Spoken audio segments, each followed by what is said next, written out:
और उसके बाद वो जंगल एक बार फिर से सुमन की चीखों से गूंज उठा। लेकिन आज की रात सुमन की चीखों को सुनने वाला वहां पर कोई भी नहीं था। अगर वहां पर कोई मौजूद था तो बस हरिया, जो कि अब एक भेड़िए में बदल चुका था। सुमन के बालों को पकड़कर घसीटते हुए वो जंगल के बीचों बीच एक जगह पर ले जा रहा था। अगली सुबह गांव में।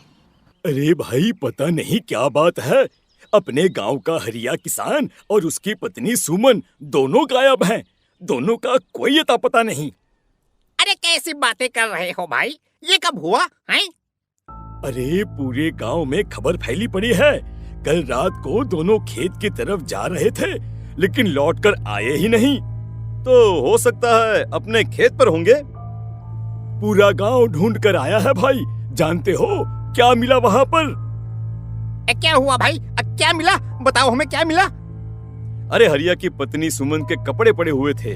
शरीर का एक एक कपड़ा फटा हुआ झोपड़ी के बाहर पड़ा था, लेकिन दोनों पति पत्नी का कोई पता ठिकाना नहीं था। अरे भाई, लेकिन उसका जो दोस्त है ना रामू किसान, उससे पता करके आते हैं ना।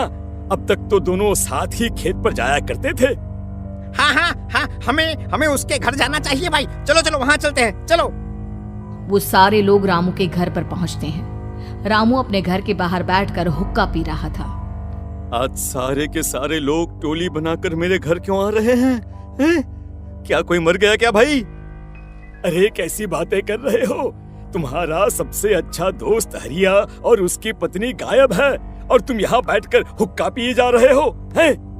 रामू ने अजीब सी नजरों से उन सब गांव वालों की तरफ देखा, जिसकी वजह से वो लोग एक बार के लिए डर गए।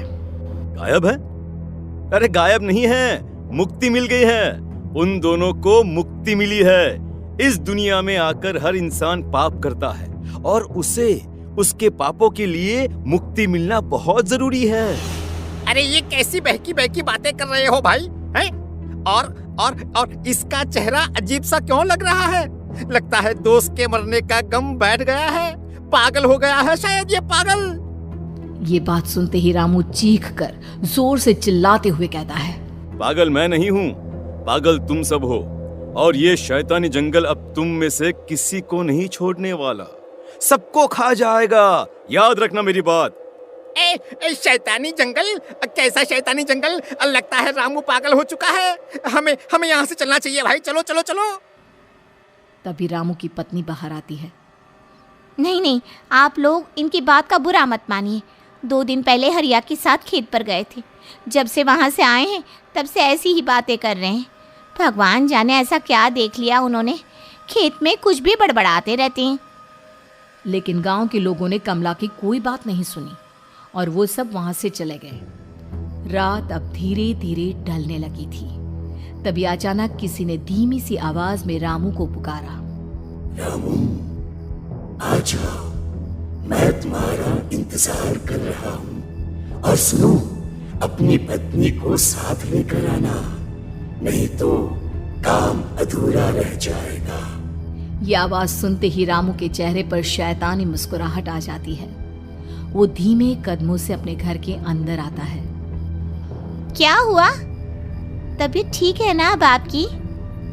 मैं तुझे अपने साथ खेत पर ले जाने आया हूँ, चल। मैं तुम्हारे साथ कहीं नहीं जाने वाली। मुन्ना गहरी नींद में सो रहा है और उसे अकेला छोड़कर मैं तुम्हारे साथ खेत पर नहीं आ सकती। वैसे भी तुम्हारे उन खेतों में भगवान जाने कौन सा राक्षस घूम रहा है, मुझे तो डर लगता है।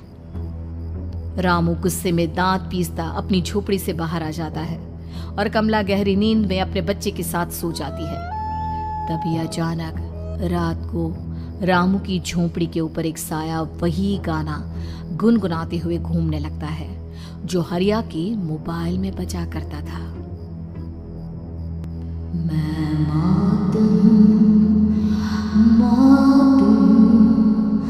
मौत जो पसरी है चारों ओर, जो आएगी कहीं से भी निगल जाएगी सबको। मैं मौत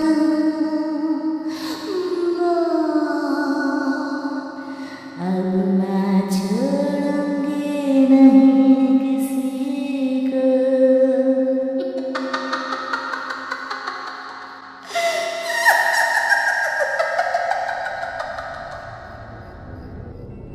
ये आवाज सुनकर रामू की पत्नी कमला की आंख खुलती है और वो देखती है कि उसका मुन्ना अपनी जगह से गायब था।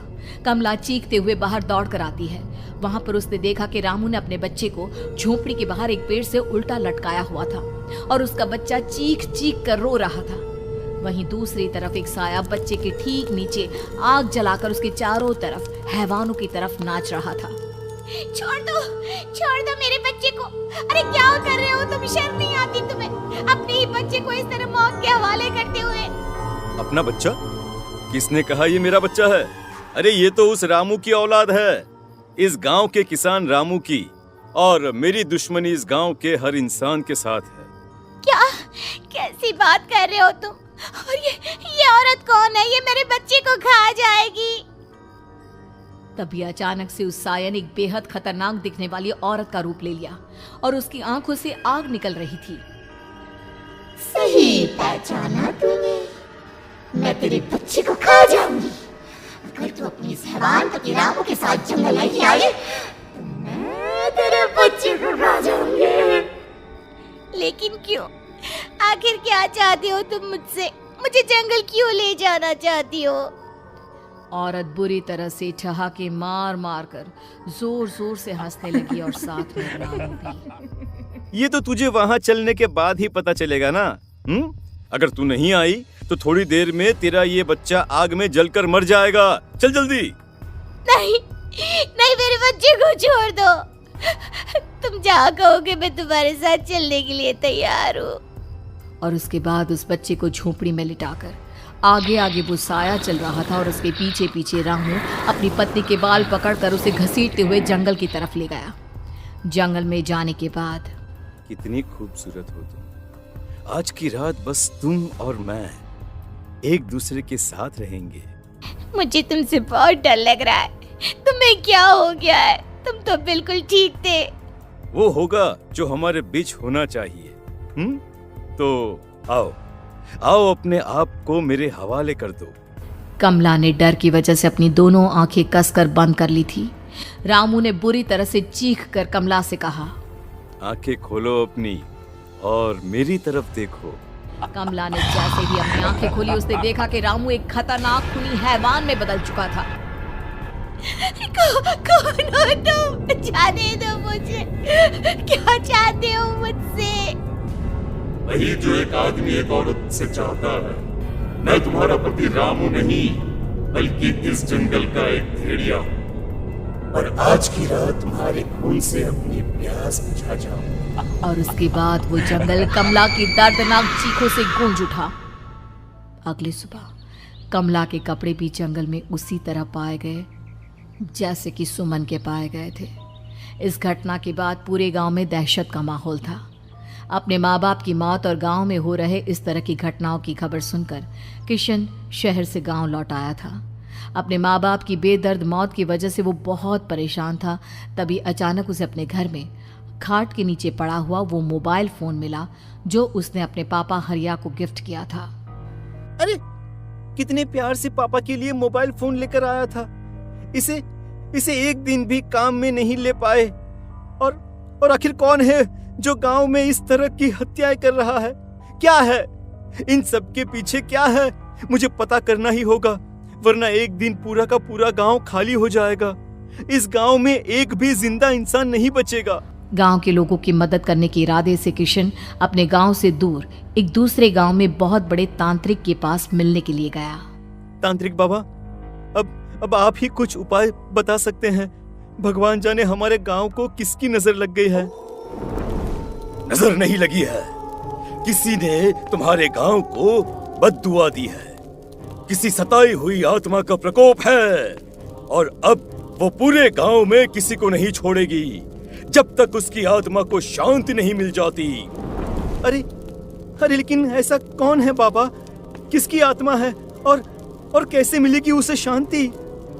मौत है, मौत कहीं से भी आएगी और सबको निगल जाएगी। इससे बचने का सिर्फ एक ही उपाय है, लेकिन उस उपाय को करना आसान नहीं होगा। जो भी उस उपाय को करने की कोशिश करेगा उसकी जान जा सकती है। भले ही मेरी जान चली जाए, लेकिन मैं अपने गांव के लोगों की जान बचाने की पूरी कोशिश करूंगा बाबा। तो ठीक है फिर, अगली अमावस की रात जैसा मैं कहता हूँ वैसा ही करना। अमावस की रात तांत्रिक के बताए अनुसार किशन अपने साथ केरोसिन लेकर जंगल की तरफ चल पड़ा। उसके हाथ में देवी के मंदिर का सिंदूर भी था। किशन जंगल के बीचों बीच पहुंचा। ये देखकर उसकी आंखें फटी की फटी रह गई। वहां एक उबलते पानी का तालाब था और कई लोगों की लाश लटक रही थी। किशन के माँ बाप की लाश भी वहीं थी। माँ, बापू, क्या हो गया? ये क्या हो गया? तभी वहां पर एक औरत और आदमी आते हैं। उन्हें देखकर किशन चौंक जाता है। गोपाल काका, आपकी तो 5 साल पहले मौत हो गई थी। और निर्मला काकी, आप? हाँ, मौत तो हो गई थी, लेकिन तुम ये नहीं जानते कि हमारी मौत कैसे हुई थी। क्या कहना चाहते हैं आप? कुछ नहीं, बस ये जान लो कि अब इस गांव में कोई जिंदा नहीं बचेगा। लेकिन क्यों काकी? क्योंकि 5 साल पहले इन गांव वालों ने मुझे डायन बताकर पत्थर मार मार के मार डाला। मेरी कोई गलती नहीं थी। गांव का एक बच्चा क्या लापता हुआ, सारा इल्जाम मेरी पत्नी पे डाल दिया। और जब मैंने निर्मला की जान बचाने की कोशिश की तो मुझे भी मार डाला। आपके साथ ये बहुत गलत हुआ काकी, लेकिन आप जो कर रहे हैं वो भी सही नहीं है ना? तुम यहाँ से चले जाओ वरना तुम भी नहीं बचोगे। हमारी आत्मा पिछले 5 साल से मुक्ति के लिए भटक रही है। चले जाओ यहाँ से। मौका देखकर किशन सिंदूर उन दोनों के ऊपर डाल देता है। उनका शरीर जलने लगता है और वो भयानक तरीके से चिल्लाने लगते हैं। अगले ही पल किशन उनके ऊपर केरोसिन डाल देता है और वो दोनों जल जाते हैं। किशन अपने माँ बाप और दूसरी लाशों का अंतिम संस्कार करवाता है और अपने घर लौट आता है। लेकिन वो अभी भी इस बात से अनजान है कि मोबाइल अभी भी बज रहा था। मैं